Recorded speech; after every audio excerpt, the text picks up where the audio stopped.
Terkapar orang satu persatu di teras bangsal berjejer menunggu waktu. Wabah makin menjadi menebar ganas di atas langit-langit negeri. COVID-19 kini telah tersebar di 404 kabupaten dan kota di 34 provinsi di Indonesia. Orang tumbang susul menyusul, lelah pekerja medis karena satu keluar 5 tidak. Pagebluk makin tak pandang bulu. Bayi dan anak-anak tak terkecuali, sakit bersama, segera sembuh bersama pula hendaknya.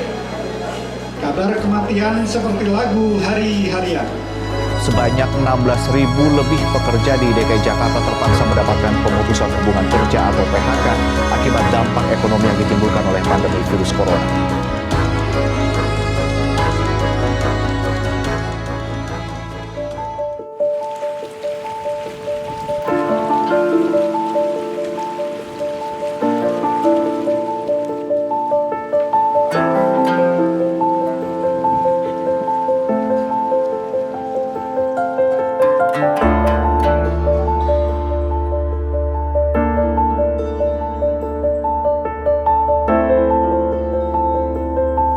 Alhamdulillah ini buku Pantang Padan dan Saya Belajar Hidup Nusantara Berkisah 3 Dimas Taman ini memang kami rancang atau kami dedikasikan untuk teman-teman, sahabat-sahabat kita yang survive dalam kondisi pandemi dengan berbagai ceritanya, karena kita tidak bisa melihat atau mengetahui atau mengalami banyak cerita itu kalau hanya dari sisi saya. Jadi banyak lagi teman-teman yang bisa menceritakan itu dalam bentuk tulisan, dan itu kemudian diapresiasi oleh teman-teman dalam waktu sejak Januari, kemudian diinformasikan sampai awal Maret gitu. Itu sudah 80-an penulis terlibat di sana. Kemudian tulisan yang masuk itu sekitar hampir 127-an gitu ya. Kemudian kita saring lagi mana yang sesuai dengan tema. Kemudian jadilah buku Nusantara Berkisah 3 ini yang dedikasikan buat kita semua sebetulnya yang bertahan survive selama pandemi.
Ideologi pasca pandemi, aftermath, hari ini adalah ideologi kreatif.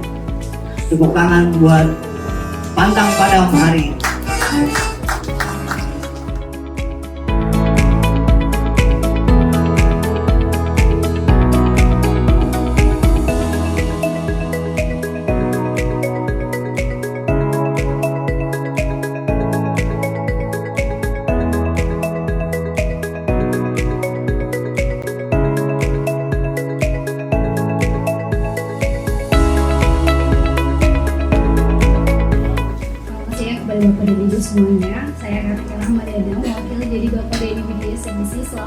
founder dari Generasi Emas Berkarya. Kami mengucapkan selamat kepada kalian dan seluruh penulis dari buku Pantang Padam dan Nusantara Berkisah. Daripada ini sendiri sangat mengapresiasi setiap tulisan yang telah teman-teman buat, dan semoga dari seluruh tulisan itu dapat menginspirasi banyak orang. Selamat siang.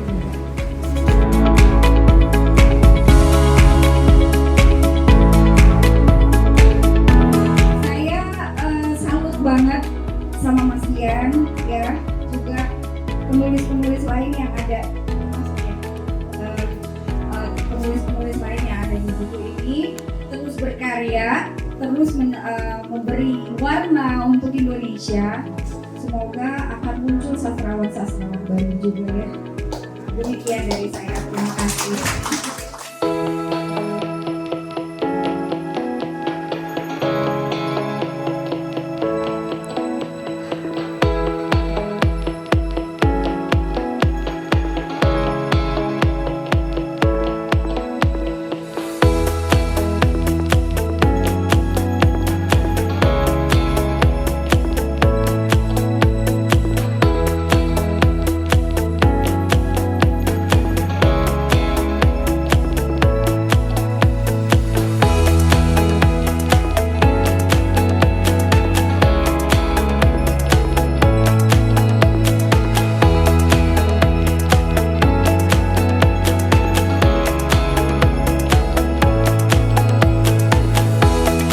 Senang banget bisa bergabung sebagai tim penulis di buku Saya Belajar Hidup. Terima kasih banyak juga untuk Pak Dian untuk kepercayaannya sehingga saya bisa bergabung di buku ini. Mungkin mau ngajak juga buat teman-teman supaya lebih sering menulis, karena dengan menulis kita bisa semakin mengenali diri kita sendiri dan kita juga bisa berbagi cerita kita ke orang lain. Di buku ini saya cerita tentang pengalaman saya waktu pertama kali dapat COVID dan waktu pertama kali kena COVID, dan waktu itu saya masuk ke rumah sakit di Wisma Atlet. Jadi ceritanya sih sejauh ini tentang pengalaman selama dirawat kurang lebih 2 minggu di sana, dan untuk ceritanya mungkin bisa langsung baca di bukunya. Terima kasih.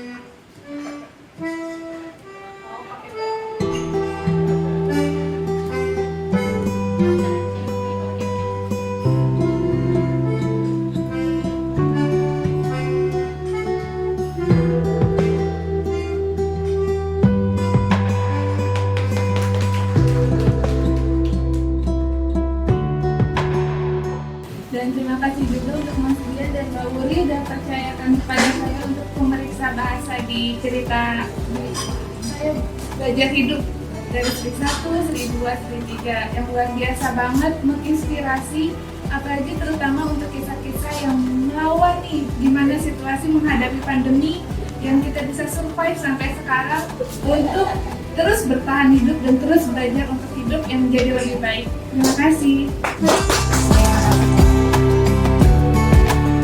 Di masa COVID gitu ya, cerita di masa COVID di buku ini nanti bisa dibaca sedikit. Karena saya pensiun 2020 akhir pas masa COVID lah. Jadi saya pensiun itu nggak berasa. Kenapa? Karena ditemani oleh semuanya ada di rumah gitu ya. Yang kerja pun ada di rumah. Jadi nggak berasa saya pensiun, Mas Dian. Waktu itu saya langsung buka kafe. Jadi di buku itu ada cerita mengenai kafe sedikit. Tetap saya walaupun pensiun sama Mas Dian selalu saling memberi semangat bahwa apa ya istilahnya, bermanfaat atau tetap semangat itu harus tetap kita jaga bagi diri kita dan orang lain. Yang kedua, karena COVID, kafe mau nggak seperti sekarang ya, nggak bisa kita ketemu sehingga tutup. Jadi tahun kedua jadi kafe itu kalau nggak salah saya bilang sumur jagung ya. Sumur jagung saya bilang ya udah, yang penting saya berusaha setelah saya mengabdi di Telkom, di BNN, saya berupaya untuk tetap ada kegiatan gitu ya. Bukalah kafe, cuma karena kondisi akhirnya tutup. Terkait dengan kisah yang saya utarakan lewat tulisan, yaitu tentang teman saya yang pertama bekerja di sebuah hotel, namun karena pandemi COVID-19 yang bersangkutan terpaksa hengkang dan memilih untuk bertani, ya, yang kemudian lewat hasil taninya ini dia sukses dan kembali berjaya. Satu kata untuk senior saya, Mas Gian Adrianto, di buku ke-13-nya adalah gemilang. Tepuk tangan. Kenapa saya sebut kata gemilang? Ini buku ke-13 dan angka 13 biasanya angka yang sangat unik ya. Ada angka macam-macam orang menafsirkannya, tapi Mas Dian justru menafsirkannya sangat gemilang.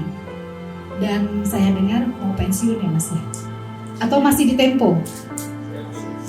Segera pensiun.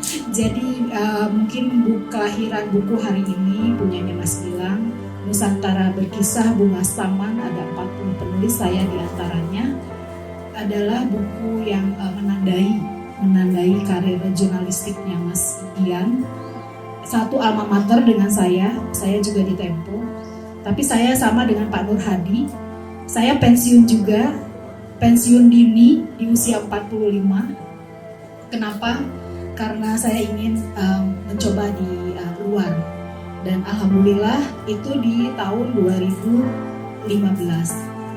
Di 2017 baru 2 tahun saya menikmati indahnya berkarya di luar dengan menjadi konsultan komunikasi dan researcher.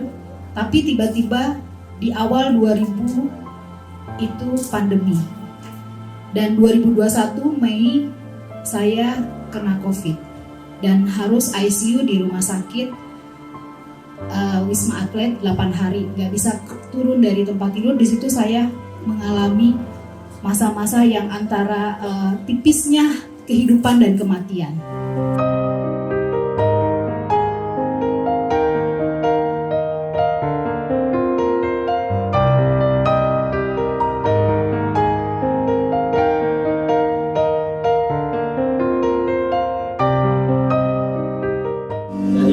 Ini kemarin di masa corona benar-benar itu adalah pengalaman terbaik saya mungkin, karena saya harus menganggur dan nggak bisa ke kota kalau bukan pulang. Dan kebetulan yang paling sedih lagi ini pesanan saya Kinanti namanya, dia ngalamin kelenjar. Ini kebetulan saya nganggur, saya ke puskesmas dan harus dirawat juga, dan di sini ada kita sedikit. Dan saya saking sedihnya, gimana ini sampai pokoknya di situ nanti ada saya sampai minta bantuan ke Pak Lurah, gimana gitu. Dan alhamdulillah sembuh dan saya jadi semangat lagi. Dan ini terjadi. Di sini saya mau berbagi satu kisah. Jadi di Nusantara Berkisah kedua kemarin saya menuliskan tentang ayah saya. Kemudian saya senang sekali Pak Dian. Saya berikan kepada bos saya waktu itu di kantor. Lalu beliau senang juga membacanya. Lalu beliau berpesan, lain kali tulis saya di dalam buku itu. Saya mengiyakan. Tapi kadarullah, beliau ternyata dipanggil oleh Allah waktu COVID ini. Beliau sudah 2 kali kena COVID dan tidak bisa bertahan. Dan akhirnya saya pun menepati janji menuliskannya di dalam buku ini.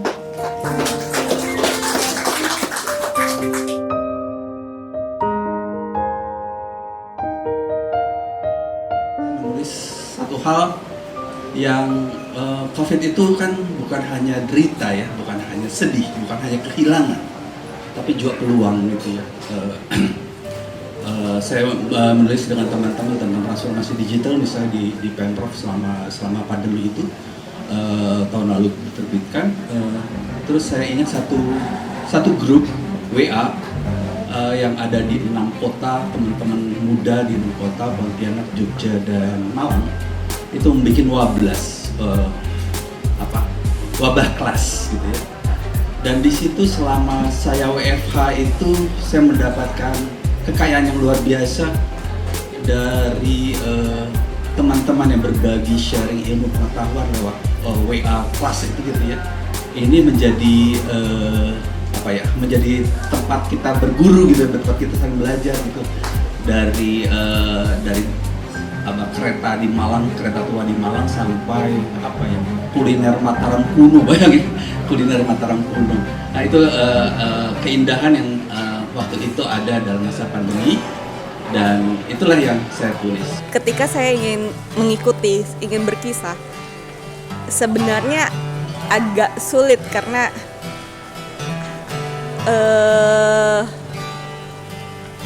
ini baru kali ini saya bercerita tentang apa yang saya rasakan secara pribadi, bukan hanya seperti yang buku pertama bersama teman-teman.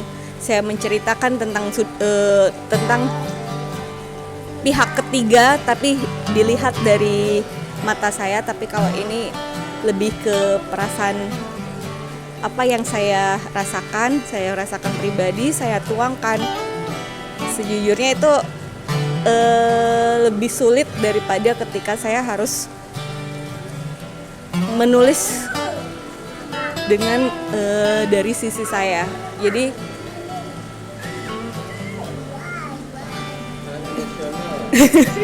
sejujurnya iya sangat emosional ketika menuliskan. Sebenarnya hanya menuliskan mungkin sekitar 2 halaman, tapi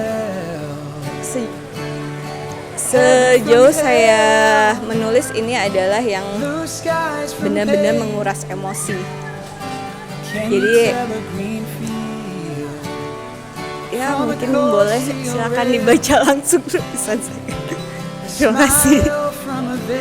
Sejujurnya dari sekian lama saya menulis, itu adalah yang paling emosional.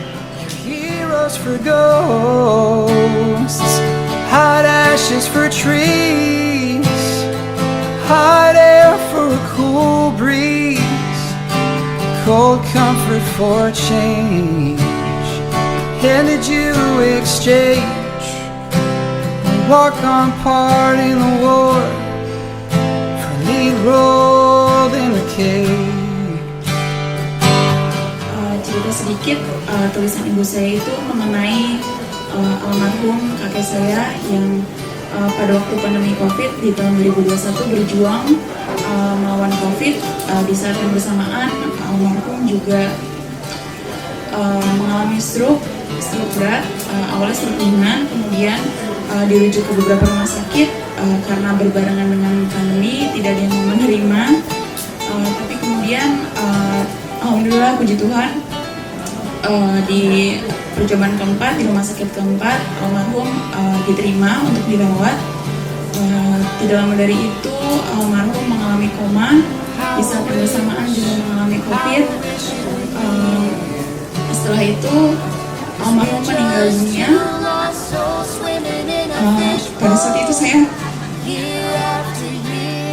tidak sempat bertemu dengan almarhum, tapi kemudian almarhumnya meninggal itu pun sebagai survivor COVID, dan meninggalnya juga karena tumor otak. Jadi dari sini ibu saya ingin menyampaikan bahwa almarhum yang sakit sebegitu parahnya saja itu masih bisa berjuang, menunjukkan bagaimana kita tidak boleh pantang menyerah dikala sedang ada cobaan seberat apapun. Jadi saya sangat bangga dengan almarhum, meskipun saya tidak bisa menyampaikan secara langsung.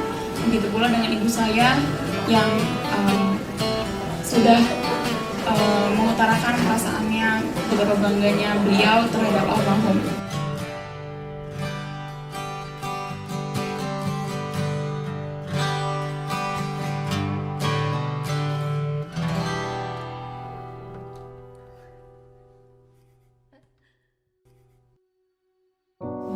Dulu pernah kerja di perhotelan, saat pandemi dirumahin, kita kehidupannya udah nggak tahu harus gimana dengan anak 3, dan di tengah itu kita kena COVID-19 juga. Ya saya waktu itu juga udah nggak tahu lagi harus gimana, tapi karena dukungan keluarga, saudara-saudara semua, tetangga, yang support saya untuk tetap semangat hidup dan nggak pantang menyerah untuk jalanin semuanya. Sampai akhirnya suami saya juga harus jalanin ojek online. Sampai akhirnya kecelakaan karena posisinya waktu itu juga nggak stabil kondisi keuangan, jadi dia harus pulang pagi sampai kecelakaan ya. Kurang lebihnya itu, dan saya nggak tahu harus berbuat apa lagi, tapi alhamdulillah sampai sekarang saya tetap semangat jalanin hidup bersama keluarga saya. Di buku ini saya cerita sedikit tentang kehidupan saya selama waktu itu sempat masuk ke dirawat di Wisma Atlet waktu COVID, masih awal banget di tahun 2020. Waktu itu COVID itu bahkan belum ada nama, belum ada vaksin. Ya pertama COVID pertama juga di keluarga, jadi keluarga waktu itu masih bingung juga nih gimana harus menghadapi ini semua. Waktu itu juga sempat lama di Wisma Atlet sekitar 2 minggu. Kita kedatangan tamu kehormatan hari ini di sini juga bersama teman-teman menuliskan pengalamannya selama COVID di 2020 awal itu. Saya ingin ngajak COVID-03. Sederhana sekali, sakit. Kemudian kami di Rumah Sakit Mitra Keluarga, saya sudah sembuh, anak saya paling kecil yang masih sakit. Terus kami selalu minta, ya kami tuh diperiksa COVID, siapa tahu kena COVID gitu, karena kakakku yang tinggal di Eropa udah heboh dengan COVID. Nah ciri-cirinya sepertinya kemungkinan COVID, tapi ya itu karena kami ingin mendorong dokternya, ayo dong, ayo nggak bisa.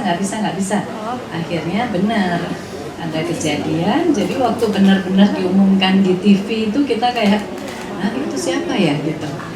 MD umur sekian gitu, saya nanya suster, Mbak siapa sih yang ada di sini? Cuma ibu sama Mbak Sita, itu rasanya kaget banget. Terus suster bilang, udah Bu, nggak usah dengerin berita katanya gitu. Tapi kemudian dia juga jadi korban juga ya. Akhirnya tapi nggak terlalu sakit, jadi dia yang membesarkan hati kita berdua gitu. Saya juga nggak terlalu sakit, cuma bullying warga medsos itu yang memang luar biasa. Karena Sita adekku tuh paling sakit secara fisik, terus waktu dibully sama ibaratnya seluruh Indonesia ya. Sebenarnya kemarin 2 Maret juga lagi ada yang bilang kita pelacur Jokowi, dibayar berapa gitu-gitulah, penari sewaan macam-macam. Jadi pas Sita kena bully itu terus dia malah jadi sakit lagi yang tadi udah beranjak sembuh ya. Jadi aku karena paling sehat dan mungkin paling bisa berpikir logis waktu itu ya, yang terus kita cari-cari kegiatan aja di ruang isolasi.